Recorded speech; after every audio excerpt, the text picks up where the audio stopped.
Hey guys, welcome back to our YouTube channel black gown. दोस्तों, आज की video में हम पढ़ने वाले हैं प्रेसिडेंट ऑफ इंडिया के बारे में। इस वीडियो में हम पढ़ेंगे कि प्रेसिडेंट का इलेक्शन कैसे होता है और प्रेसिडेंट का इम्पीचमेंट कैसे होता है। साथ में हम जानेंगे कि प्रेसिडेंट के पास क्या क्या पावर्स हैं। तो चलिए दोस्तों, शुरू करते हैं अपनी वीडियो को। कॉन्स्टिट्यूशन का आर्टिकल 52 से 62 प्रेसिडेंट ऑफ इंडिया के बारे में बात करता है। President of India head of the state होता है। वो फर्स्ट सिटीजन होता है इंडिया का और वो कंट्री का सॉलिडेरिटी, यूनिटी और इंटीग्रिटी का सिंबल होता है। वो प्राइम मिनिस्टर की तरह ही यूनियन एग्जीक्यूटिव का एक पार्ट होता है। आर्टिकल 52 कहता है कि there shall be a president of India, यानी इंडिया का एक प्रेसिडेंट होना ही चाहिए जो कि हेड ऑफ द स्टेट होगा और जिसमें यूनियन की जो एग्जीक्यूटिव पावर है वो सारी प्रेसिडेंट के पास होगी, जिस पावर का वो एक्सरसाइज जो है कॉन्स्टिट्यूशन के अकॉर्डिंग करेगा। अब पढ़ते हैं क्वालिफिकेशन ऑफ प्रेसिडेंट के बारे में। तो आर्टिकल 58 बात करता है कि अगर किसी भी पर्सन को एज अ प्रेसिडेंट इलेक्ट होना है तो फिर उसके पास क्या क्या क्वालिफिकेशंस होनी चाहिए। तो पहली क्वालिफिकेशन है कि वो सिटीज़न ऑफ इंडिया होना चाहिए। अगर वो पर्सन इंडिया का सिटीज़न नहीं है तो वो प्रेसिडेंट नहीं बन सकता है।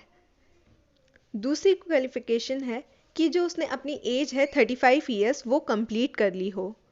तीसरी क्वालिफिकेशन है कि अगर उसको प्रेसिडेंट बनना है तो वो क्वालिफाई करना चाहिए हाउस ऑफ द पीपल का जो इलेक्शन है उसको क्वालिफाई करना चाहिए, यानी जो लोकसभा का इलेक्शन है वो अगर उसका मेंबर बन सकता है तो ही वो प्रेसिडेंट बन सकता है। चौथा, वो एक रजिस्टर्ड वोटर होना चाहिए किसी भी पार्लियामेंट्री कॉन्स्टिट्यूएंसी का। और पांचवा, वो गवर्नमेंट ऑफ इंडिया या फिर गवर्नमेंट ऑफ स्टेट किसी के अंडर भी ऑफिस ऑफ प्रॉफिट को होल्ड नहीं करना चाहिए। अगर वो कोई ऑफिस ऑफ प्रॉफिट होल्ड कर रहा है तो वो प्रेसिडेंट नहीं बन सकता। उसको अपना जो पोस्ट है पहले उससे रिज़ाइन करना होगा, उसके बाद ही वो प्रेसिडेंट ऑफ इंडिया बन सकता है। आर्टिकल 59 बात करता है कि जो प्रेसिडेंट है वो किसी भी हाउस ऑफ पार्लियामेंट का मेंबर नहीं हो सकता है। ना ही वो लोकसभा का मेंबर हो सकता है, ना ही वो राज्यसभा का मेंबर हो सकता है और ना ही वो किसी स्टेट के हाउस ऑफ लेजिस्लेचर का मेंबर हो सकता है। तो अभी हमने क्वालिफिकेशन में पढ़ा था कि वो क्वालिफाई करना चाहिए हाउस ऑफ द पीपल, यानी वो जो हाउस ऑफ द पीपल है उसके लिए वो एक क्वालिफाइड होना चाहिए, पर उसका मेंबर होना उसके लिए ज़रूरी नहीं है।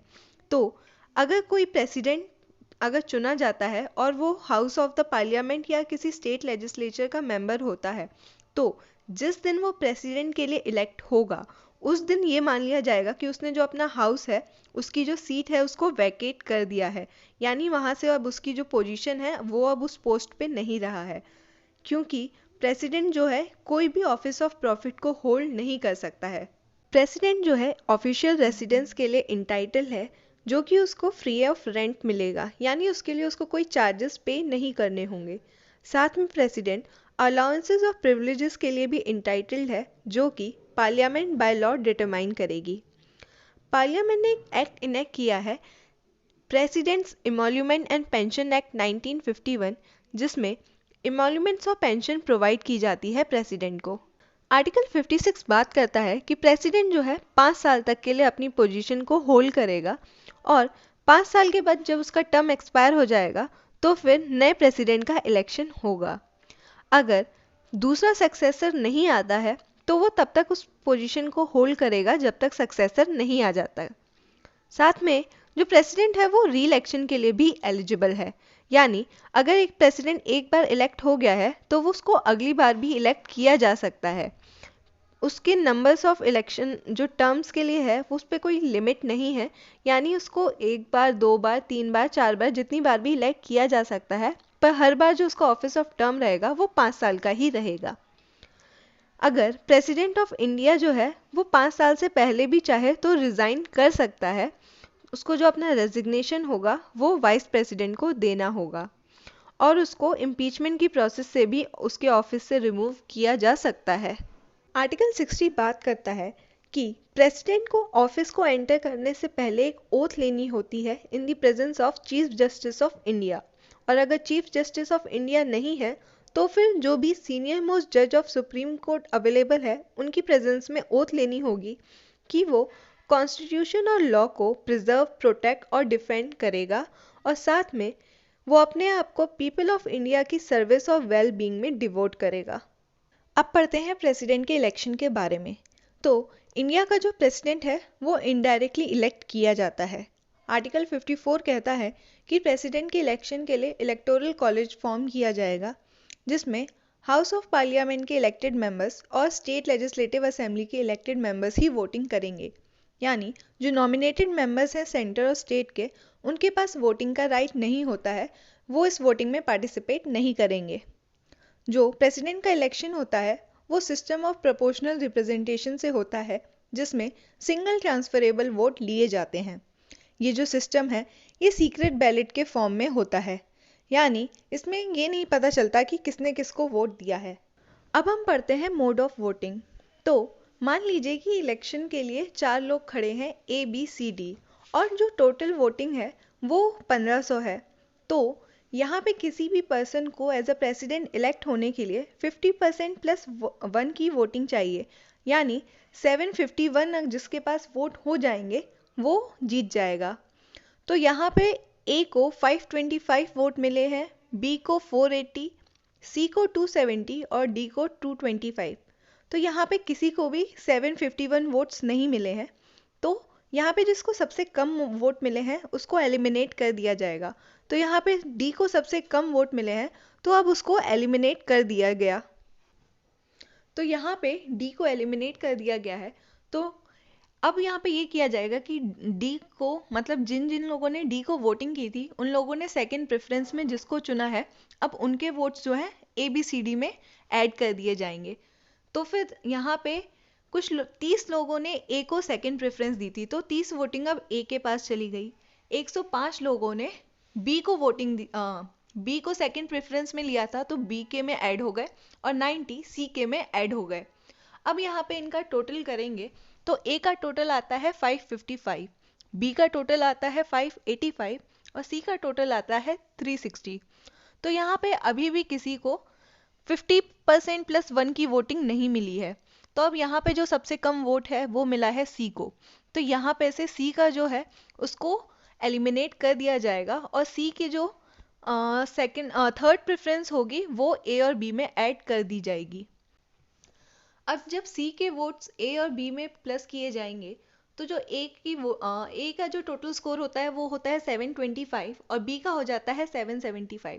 तो यहाँ ने बी ने जो है उसको मेजॉरिटी मिल गई है, उसने 750 प्लस 1 का जो स्कोर है उसको पार कर लिया है। तो यहाँ पे जो बी है वो एज अ प्रेसिडेंट इलेक्ट हो जाएगा। अब पढ़ते हैं प्रेसिडेंट के इम्पीचमेंट के प्रोसीजर को। तो सबसे पहले तो प्रेसिडेंट को तभी इम्पीच किया जा सकता है जब प्रेसिडेंट ने कॉन्स्टिट्यूशन का वायलेशन किया हो। तो फिर इधर हाउस ऑफ पार्लियामेंट जो है चार्ज कर सकता है प्रेसिडेंट को, लेकिन वो चार्ज तभी प्रेफर किया जाएगा जब वो as a proposal, as a resolution propose किया जाएगा हाउस में। लेकिन रेजोल्यूशन को प्रपोज करने से पहले एक नोटिस जाएगा इन राइटिंग, जिसमें एटलीस्ट 1/4 मेंबर जो होंगे हाउस के वो अपना साइन करेंगे और अपनी इंटेंशन लिखेंगे कि वो ये रेजोल्यूशन हाउस में प्रपोज करना चाहते हैं। उसके 14 दिन बाद ही रेजोल्यूशन प्रपोज किया जाएगा हाउस में। उसके बाद जब रेजोल्यूशन प्रपोज हुआ है तो उसमें 2/3 मेजॉरिटी अगर हाउस की उस रेजोल्यूशन को पास कर देती है तो अब दूसरे हाउस की ड्यूटी होती है कि जो भी चार्ज लगाए गए हैं उनको वो इन्वेस्टिगेट करे, और अगर वो चार्ज सही पाए जाते हैं तो फिर दूसरे हाउस जो है उसमें भी वोटिंग होती है और वहाँ पे भी अगर 2/3 से ज़्यादा मेंबर अगर उस रेजोल्यूशन को पास कर देते हैं तो फिर जो प्रेसिडेंट है उसको इम्पीच कर दिया जाता है, यानी उसको हटा दिया जाता है। अब प्रेसिडेंट की जो पोस्ट है वो वैकेंट हो जाती है। अब पढ़ते हैं प्रेसिडेंट की पावर्स को। तो प्रेसिडेंट के पास administrative, military, diplomatic, executive, legislative, judicial और बहुत सारी पावर्स होती हैं। एक एक करके हम उन सारी पावर्स को समझते हैं। तो सबसे पहले समझते हैं एडमिनिस्ट्रेटिव पावर को।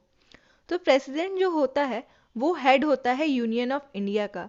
जितने भी एडमिनिस्ट्रेटिव फंक्शंस होते हैं यूनियन में वो सारे प्रेसिडेंट के नाम पे किए जाते हैं, जैसे कि कोई अपॉइंटमेंट, किसी का ट्रांसफ़र या किसी हाई ऑफिशियल्स का रिमूवल जो भी है वो सारे प्रेसिडेंट के नेम पर होते हैं। अब प्रेसिडेंट की क्या एग्जीक्यूटिव पावर्स होती हैं। तो प्रेसिडेंट ही गवर्नमेंट के सारे एग्जीक्यूटिव एक्शंस को लेता है। प्रेसिडेंट किसी इंस्ट्रूमेंट को ऑथेंटिकेट करने के लिए उसके रिगार्डिंग रूल्स बनाता है और वो सारे इंस्ट्रूमेंट प्रेसिडेंट के नाम पे ही एग्जीक्यूट होते हैं। प्रेसिडेंट प्राइम मिनिस्टर को अपॉइंट करता है और फिर प्राइम मिनिस्टर की एडवाइस पे अदर मिनिस्टर्स को अपॉइंट करता है। Attorney general of India, controller and auditor general, chief election commissioners, chairman and members of the union public service commission, governors of state, chairman and members of the finance commission president ही appoint करता है। President के पास power है कि वो किसी भी area को शेड्यूल्ड एरिया या ट्राइबल एरिया डिक्लेयर कर सकता है। प्रेसिडेंट की डिप्लोमेटिक पावर, तो फॉरेन कंट्रीज में प्रेसिडेंट ही इंडिया को रिप्रेजेंट करता है। As the head of the state वो अम्बेसडर और अदर डिप्लोमेटिक रिप्रेजेंटेटिव को सेंड या रिसीव करता है। जितनी भी ट्रीटीज या इंटरनेशनल एग्रीमेंट नेगोशिएट किए जाते हैं वो सारे प्रेसिडेंट के नाम पे किए जाते हैं, जो कि बाद में पार्लियामेंट रेटिफाई कर सकता है। अब पढ़ते हैं लेजिस्लेटिव पावर्स। प्रेसिडेंट के पास पावर है कि वो पार्लियामेंट को समन, प्रोरोग और एड्रेस कर सकता है। प्रेसिडेंट लोकसभा को डिसॉल्व भी कर सकता है। अगर कभी ऐसी सिचुएशन है कि both houses of parliament session में नहीं है तो प्रेसिडेंट के पास पावर है कि वो ऑर्डिनेंस पास कर सकता है। प्रेसिडेंट राज्यसभा के लिए 12 मेंबर्स को नॉमिनेट करता है जिनके पास स्पेशल नॉलेज या फिर प्रैक्टिकल एक्सपीरियंस होता है लिटरेचर, साइंस या सोशल सर्विस में। प्रेसिडेंट लोकसभा में 2 एंग्लो इंडियन कम्युनिटी को नॉमिनेट कर सकता है अगर उसे लगता है कि वो सही से रिप्रेजेंट नहीं हुई हैं। कोई भी बिल अगर उसको एक्ट होना है तो उसके लिए सबसे पहले प्रेसिडेंट की एसेंट ज़रूरी है। पर कुछ ऐसे भी बिल हैं जिनको पार्लियामेंट में प्रेजेंट करने से पहले प्रेसिडेंट की जो कंसेंट है वो ज़रूरी है। जैसे कि कोई ऐसा बिल जिसमें किसी स्टेट की क्रिएशन या फिर उसको रीऑर्गेनाइज करने की बात की गई है। दूसरा, मनी बिल। तीसरा, कोई ऐसा बिल जिसमें कंसोलिडेटेड फंड ऑफ इंडिया के एक्सपेंडिचर इन्वॉल्व है। एक ऐसा बिल जिससे टैक्सेशन पे इफेक्ट आ रहा है स्टेट के। और एक ऐसा बिल जिसमें रेस्ट्रिक्शंस लगाया जा रहा है freedom of trade and commerce का। तो ऐसे बिलों में प्रेसिडेंट की कंसेंट लेना ज़रूरी है उसको पार्लियामेंट में इंट्रोड्यूस करने से पहले। Controller and auditor general of India, union public service commission और फाइनेंस कमीशन अपनी रिपोर्ट जो है प्रेसिडेंट को देते हैं और फिर प्रेसिडेंट ही उन रिपोर्ट्स को पार्लियामेंट में रिप्रेजेंट करता है। आर्टिकल 72 ऑफ कॉन्स्टिट्यूशन में प्रेसिडेंट के पास पावर है कि अगर किसी पर्सन ने कोई ऑफेंस कमिट किया है और उसको सेंटेंस ऑफ डेथ मिला है तो प्रेसिडेंट उस पनिशमेंट को पार्डन कर सकता है, रिप्राइव कर सकता है, रेस्पाइट कर सकता है या फिर उसका रिमिशन कर सकता है। लेकिन इस पावर पे लिमिटेशंस हैं। प्रेसिडेंट जो है इस पावर का एक्सरसाइज इंडिपेंडेंटली नहीं कर सकता है। इसके लिए उसको काउंसिल ऑफ मिनिस्टर्स की एडवाइस लेनी होती है। इसका प्रोसीजर क्या है? तो सबसे पहले राष्ट्रपति भवन मर्सी प्ली को होम मिनिस्ट्री को फॉरवर्ड करता है कैबिनेट एडवाइस के लिए। फिर मिनिस्ट्री जो है इसको कंसर्न स्टेट गवर्नमेंट को फॉरवर्ड कर देता है। फिर कंसर्न स्टेट गवर्नमेंट जो रिप्लाई देती है उस बेसिस पे काउंसिल ऑफ मिनिस्टर्स प्रेसिडेंट को एडवाइस करते हैं। ऑल्दो प्रेसिडेंट जो है कैबिनेट की एडवाइस से बाउंड होता है, लेकिन आर्टिकल 74 में प्रेसिडेंट के पास पावर है कि वो इसको रिटर्न कर सकता है काउंसिल ऑफ मिनिस्टर को दोबारा से रिकंसिडर करने के लिए। अगर काउंसिल ऑफ मिनिस्टर इस रिकंसिडरेशन के अगेंस्ट में कोई चेंज नहीं करते हैं तो प्रेसिडेंट को वो एक्सेप्ट करना ही होता है। प्रेसिडेंट के पास कोई दूसरा ऑप्शन नहीं होता। प्रेसिडेंट के पास पावर है कि वो इमरजेंसी को डिक्लेयर कर सकता है। आर्टिकल 352 में प्रेसिडेंट के पास पावर है कि वो नेशनल इमरजेंसी डिक्लेयर कर सकता है in case of war, external aggression और आर्म रिबेलियन। इस केस में जो फंडामेंटल राइट का इन्फोर्समेंट है वो सस्पेंड किया जा सकता है। आर्टिकल 356 में प्रेसिडेंट जो है स्टेट के लिए इमरजेंसी डिक्लेयर कर सकता है। उस टाइम पे जो स्टेट की गवर्नमेंट होगी वो आगे कैरी ऑन नहीं होगी और जो पावर्स हैं स्टेट की है, जो भी फंक्शंस हैं वो अब प्रेसिडेंट जो है उसको कंटिन्यू करेगा। आर्टिकल 360 के अंदर प्रेसिडेंट के पास पावर है कि वो फाइनेंशियल इमरजेंसी को डिक्लेयर कर सकता है अगर प्रेसिडेंट को लगता है कि इंडिया की जो फाइनेंशियल स्टेबिलिटी है वो थ्रेटेंड है। प्रेसिडेंट के पास फाइनेंशियल पावर भी होती है। प्रेसिडेंट फाइनेंशियल और मनी बिल्स को पार्लियामेंट में इंट्रोड्यूस करने का रिकमेंडेशन देता है। कोई भी बिल अगर उसको इनेक्ट होना है तो सबसे पहले उसके लिए प्रेसिडेंट की एसेंट ज़रूरी है। कोई भी डिमांड ऐसे ही ग्रांट नहीं की जा सकती बिना प्रेसिडेंट के रिकमेंडेशन के। प्रेसिडेंट ही हर 5 साल में फाइनेंस कमीशन को कॉन्स्टिट्यूट करता है। प्रेसिडेंट एब्सोल्यूट, सस्पेंसिव और पॉकेट वीटो पावर को एंजॉय करता है। एब्सोल्यूट वीटो में प्रेसिडेंट अपनी एसेंट को विथहोल्ड कर सकता है। सस्पेंसिव में वो किसी भी लॉ को सस्पेंड कर सकता है जब तक लेजिस्लेचर उसको रिकंसिडर ना कर ले। और पॉकेट वीटो में वो उस बिल पे कोई एक्शन ही नहीं लेता, ना ही उसको रेटिफाई करता है, ना रिजेक्ट करता है, ना ही रिटर्न करता है। अंडर आर्टिकल 111 प्रेसिडेंट के पास 3 ऑप्शन होते हैं जब भी कोई बिल प्रेसिडेंट के सामने रिप्रेजेंट किया जाता है। या तो वो उस बिल को एसेंट दे सकता है, या अपनी एसेंट को विथहोल्ड करके रख सकता है, या फिर उस बिल को रिटर्न कर देगा रिकंसिडरेशन के लिए। लेकिन मनी बिल को रिटर्न नहीं कर सकता। प्रेसिडेंट के पास पावर नहीं है कि वो मनी बिल को रिटर्न करे। प्रेसिडेंट के पास एक और पावर है, मिलिट्री पावर। आर्टिकल 53 का क्लॉज 2 कहता है कि जो सुप्रीम कमांड होगा डिफेंस फोर्स का वो प्रेसिडेंट के पास होगा, और प्रेसिडेंट को commander in chief of defence force भी कहा जाएगा। प्रेसिडेंट ऐसा पर्सन है जो वॉर को डिक्लेयर कर सकता है या फिर पीस डिक्लेयर कर सकता है। अब पढ़ते हैं ordinance making power of the president. तो आर्टिकल 123 बात करता है ordinance making power of the president के बारे में। ये प्रेसिडेंट की मोस्ट इंपॉर्टेंट पावर है। अगर both houses of parliament session में नहीं है और प्रेसिडेंट को ऐसा लगता है कि जो इमीडिएट एक्शन लेना ज़रूरी है, तो प्रेसिडेंट ऑर्डिनेंस पास कर सकता है। ऑर्डिनेंस का जो इफेक्ट रहेगा वो सेम रहेगा जैसे कोई पार्लियामेंट के एक्ट का रहता है। जब दोबारा से both houses of parliament session में आएंगे, रीअसेंबल होंगे, तो फिर उसकी 6 हफ्ते बाद ऑर्डिनेंस जो है एक्सपायर हो जाएगा। और अगर ऐसी कंडीशन आती है कि दोनों हाउस एक साथ रीअसेंबल नहीं हो सकते हैं, तो फिर जो हाउस लेट में असेंबल होगा उसकी 6 हफ्ते बाद जो है ऑर्डिनेंस एक्सपायर हो जाएगा। कोई भी ऑर्डिनेंस जो है अगर बोथ हाउसेज ऑफ पार्लियामेंट या फिर either house of parliament session में नहीं है तभी पास किया जा सकता है, क्योंकि किसी भी बिल को पास करने के लिए दोनों हाउसेस का सेशन में रहना ज़रूरी है।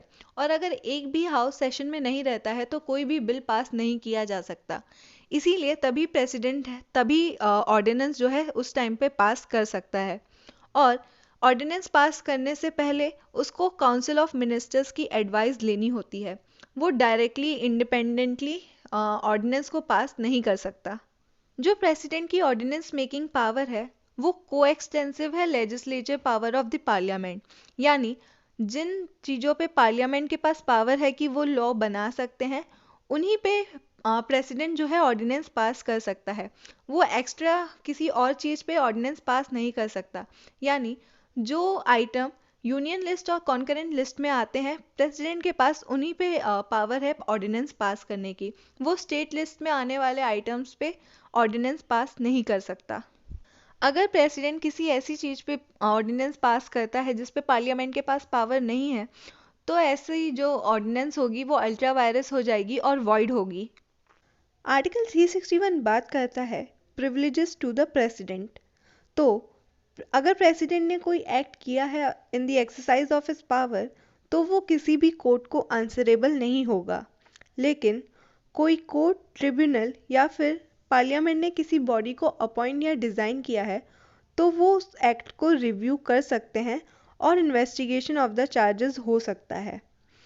ये जो इम्यूनिटी प्रेसिडेंट को मिली है वो किसी पर्सन को रेस्ट्रिक्ट नहीं करेगी गवर्नमेंट ऑफ इंडिया के अगेंस्ट में केस फाइल करने से। यानी कोई पर्सन जो है उस एक्ट से रिलेटेड गवर्नमेंट ऑफ इंडिया के अगेंस्ट में केस फाइल कर सकता है। दूसरी प्रिविलेज है कि कोई भी क्रिमिनल प्रोसीडिंग जो है, जब प्रेसिडेंट का जो टर्म ऑफ ऑफिस है वो अगर ख़त्म नहीं हुआ है, अभी चल रहा है, तो उस प्रेसिडेंट के अगेंस्ट में कोई भी क्रिमिनल प्रोसीडिंग जो है इंस्टीट्यूट नहीं की जाएगी, ना ही कोई कंटिन्यू की जाएगी प्रोसीडिंग। तीसरा प्रिविलेज है कि अगर प्रेसिडेंट जो है उसका टर्म ऑफ ऑफिस ख़त्म नहीं हुआ है, तो ना ही उसको अरेस्ट किया जा सकता है और ना ही इम्प्रिजन किया जा सकता है। और चौथी प्रिविलेज है कि प्रेसिडेंट ने पर्सनल कैपेसिटी में कोई एक्ट किया है, तो उसके अगेंस्ट में अगर सिविल प्रोसीडिंग फाइल करनी है रिलीफ क्लेम करने के लिए, तो वो तभी की जा सकती है सबसे पहले तो नोटिस दिया जाएगा इन राइटिंग प्रेसिडेंट को, और उस नोटिस को देने के बाद 2 मंथ पास हो जाने चाहिए। उसके बाद ही जो है सिविल प्रोसीडिंग फाइल की जा सकती है प्रेसिडेंट के अगेंस्ट में। जो नोटिस दिया गया है उसमें प्रोसीडिंग का नेचर, क्या कॉज ऑफ एक्शन है, जिसने केस फाइल किया है उसका नाम पता और क्या रिलीफ उसने क्लेम की है वो डिस्क्राइब होना चाहिए। अब हम पढ़ते हैं वाइस प्रेसिडेंट के बारे में। तो आर्टिकल 63 कहता है कि there shall be a vice president of India, यानी इंडिया का एक वाइस प्रेसिडेंट होना चाहिए। अब वाइस प्रेसिडेंट का इलेक्शन कैसे होता है? तो वाइस प्रेसिडेंट का इलेक्शन सेम प्रेसिडेंट की तरह ही होता है। वाइस प्रेसिडेंट को इलेक्ट करने के लिए पार्लियामेंट का एक जॉइंट सेशन होगा जिसमें जो मेंबर्स हैं पार्लियामेंट के वो बाय सीक्रेट बैलेट वोटिंग करेंगे। इसमें सिस्टम ऑफ प्रोपोर्शनल रिप्रेजेंटेशन से सिंगल ट्रांसफरेबल वोट लिए जाते हैं। वाइस प्रेसिडेंट बनने के लिए वही क्वालिफिकेशंस चाहिए जो कि किसी पर्सन को प्रेसिडेंट बनने के लिए चाहिए होती है, एक्सेप्ट यहाँ पे उसको राज्यसभा का मेंबर होने के लिए क्वालिफाइड करना चाहिए। प्रेसिडेंट ऑफ इंडिया के टाइम पे उसको लोकसभा का मेंबर होने के लिए क्वालिफाइड करना होता है। वाइस प्रेसिडेंट का जो टर्म है वो भी 5 साल का होता है, और वाइस प्रेसिडेंट जो है वो अपनी ऑफिस से रिज़ाइन भी कर सकता है या फिर उसको रिमूव भी किया जा सकता है अगर राज्यसभा बाय मेजॉरिटी जो है रेजोल्यूशन पास करती है और जो लोकसभा है बाय मेजॉरिटी उस पर एग्रीड कर देती है।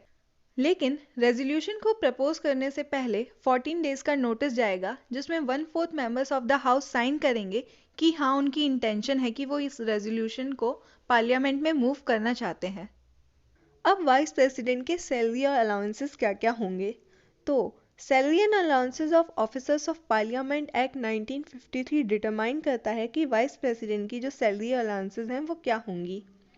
वाइस प्रेसिडेंट के क्या क्या फंक्शंस हैं? तो जो वाइस प्रेसिडेंट होता है वो एक्स ऑफिशियो चेयरमैन होता है राज्यसभा का। उसका नॉर्मल फंक्शन है कि वो राज्यसभा की मीटिंग्स को प्रिसाइड करेगा, और जो वो राज्यसभा का मेंबर नहीं होता है इसीलिए उसके पास कोई वोटिंग राइट नहीं होते हैं, यानी राज्यसभा की वोटिंग्स में वो पार्टिसिपेट नहीं कर सकता। अगर किसी कारण से प्रेसिडेंट का जो ऑफिस है वो वैकेंट रहता है बाय रीज़न ऑफ डेथ, या फिर प्रेसिडेंट ने रिज़ाइन कर दिया हो या उनका रिमूवल हो गया हो, तो जो वाइस प्रेसिडेंट है उसकी ड्यूटी है कि वो एज अ प्रेसिडेंट एक्ट करेगा। आर्टिकल 65 का क्लॉज 2 कहता है कि अगर प्रेसिडेंट अपनी इलनेस या किसी और वजह से अनेबल है अपने फंक्शंस को डिस्चार्ज करने में, तो फिर वाइस प्रेसिडेंट की ड्यूटी होती है कि वो प्रेसिडेंट के जो फंक्शंस हैं उनको डिस्चार्ज करे जब तक प्रेसिडेंट अपना ऑफिस रिज्यूम नहीं कर लेता। जब वाइस प्रेसिडेंट जो है एज अ प्रेसिडेंट एक्ट कर रहा होगा तो उसके पास वही सारी पावर्स होंगी जो कि प्रेसिडेंट के पास होती हैं, और वो एंटाइटल होगा उन सारे एमिलमेंट्स, अलाउंसेस और प्रिविलेजेस के लिए जो कि पार्लियामेंट डिसाइड करे। तो दोस्तों आज की वीडियो में बस इतना ही। अगर आपको हमारा वीडियो पसंद आया तो प्लीज़ लाइक, शेयर और सब्सक्राइब। Thank you.